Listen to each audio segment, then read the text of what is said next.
Minsan, sa mundong puno ng problema at mga taong hindi totoo kapag nakatalikod ka, ay mas mabuti pang lumayo at mapag-isa ka muna kesa makasalamuha sa mga taong mabait lang kapag nakaharap ka.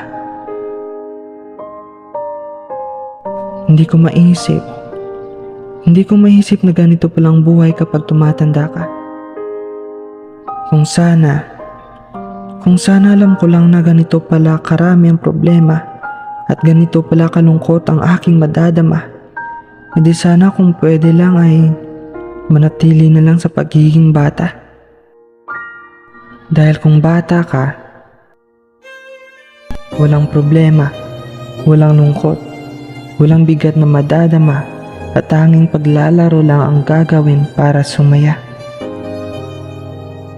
Pero hindi ka na muling magiging bata pa at kailangan mong lumaki at harapin ang totoong laro ng buhay. Larong hindi pwedeng hindian kapag pagod ka na. Ito'y larong kahit pagod ka na, kailangan mo pa ring lumaban para mapagtagumpayan ang larong iyong sinimulan.